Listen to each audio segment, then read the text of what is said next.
Friends, मैं CA प्रतीक गुजराती। आज हम लोग डिस्कस करेंगे एग्जेम्प्टेड इनकम्स के बारे में।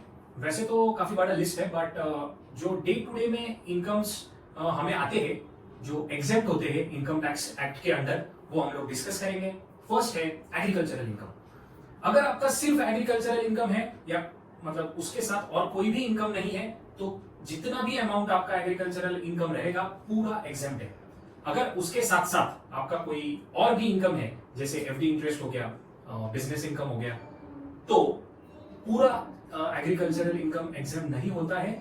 उसमें एक बेसिक कैलकुलेशन है जिसे हम लोग एग्रीगेशन ऑफ एग्रीकल्चरल इनकम बोलते हैं। उसमें प्रोपोर्शनेट एग्रीकल्चरल इनकम आपका एग्जाम रहेगा। उसके बाद है पीपीएफ। पीपीएफ का मेजॉरिटी अमाउंट, इंटरेस्ट अमाउंट पूरा एग्जाम होता है।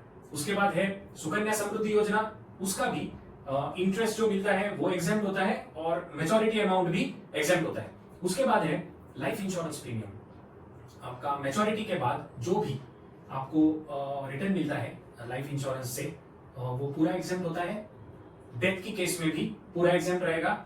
इस बजट में एक अमेंडमेंट आया है इसमें, जिसमें अगर आपका सालाना प्रीमियम का अमाउंट 5 लाख से ज्यादा है तो आपका मेजॉरिटी अमाउंट एग्जाम्प्ट नहीं होगा।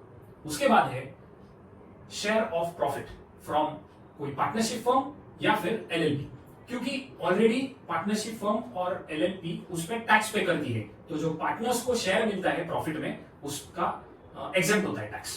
फ्रेंड्स, उसके बाद है capital gains arising from sale of sovereign gold bonds. अपने अगर मैच्योरिटी के बाद सोवेरेन गोल्ड बॉन्ड्स सेल किए होंगे तो उस पे जो कैपिटल गेन्स अराइज होगा वो पूरा एग्जेम्प्ट है। उसके बाद है गिफ्ट्स फ्रॉम रिलेटिव्स। रिलेटिव्स का डेफिनेशन इनकम टैक्स एक्ट में दिया गया है।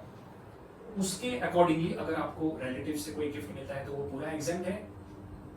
उस गिफ्ट पे अगर आपका कोई इनकम जनरेट होता है तो वो टैक्सेबल होगा क्लबिंग के प्रोविजन के हिसाब से। ओके, उसके बाद है capital gains arising from compulsory acquisition of urban agricultural land. Government काफी टाइम में मतलब कोई बड़े बड़े प्रोजेक्ट्स में, एयरपोर्ट्स या कोई फ्लाईओवर्स, ऐसे कोई प्रोजेक्ट्स में लैंड कंपल्सरी एक्वायर करते हैं, तो उस वक्त जो भी गेन होगा वो पूरा एग्जेम्प्ट होगा अगर वो अर्बन एग्रीकल्चरल लैंड है। और आपने कुछ कंडीशंस है कि पिछले 2 साल में उस पे एग्रीकल्चरल एक्टिविटीज करना जरूरी है। फ्रेंड्स, उसके बाद है long term capital gain arising from equity scheme, वो 1 लाख तक एग्जेम्प्ट है।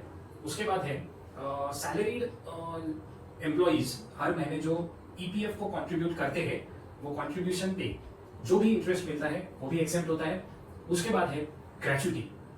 ग्रेचुटी की केस में दो अलग बाइफरकेट कर सकते हैं। गवर्नमेंट एम्प्लॉइज अगर है तो फुल्ली एग्जेम्प्ट है। अगर प्राइवेट सेक्टर एम्प्लॉइज है तो उसका एक डिफरेंट कैलकुलेशन होता है जिसमें एग्जेम्पशन की अमाउंट हम लोग कैलकुलेट करते हैं। ठीक है, उसके बाद है लीव एनकैशमेंट। अगर रिटायरमेंट के पहले आपको लीव एनकैशमेंट मिलता है तो वो फुल्ली टैक्सेबल है। रिटायरमेंट के बाद अगर मिलता है और आप गवर्नमेंट एम्प्लॉय हो तो भी फुल्ली एग्जेम्प्ट है, सॉरी। और अगर प्राइवेट सेक्टर एम्प्लॉय हो तो 25 लाख तक लीव एनकैशमेंट आपका एग्जेम्प्ट है। ठीक है, उसके बाद है एनआरई सेविंग अकाउंट पे जो भी इंटरेस्ट मिलता है वो फुल्ली एग्जेम्प्ट है। तो फ्रेंड्स, आई होप हम लोग सभी इंपॉर्टेंट एग्जेम्प्टेड इनकम्स कवर कर लिए हैं। ये इनकम्स भले ही एग्जेम्प्ट हो, पर आईटीआर में इसका डिस्क्लोजर मैंडेटरी है। सो आईटीआर फाइल करते वक्त ये सभी इनकम्स को एग्जेम्पशन के अलग सेक्शंस में फिल करना मत भूलिएगा। Thanks a lot.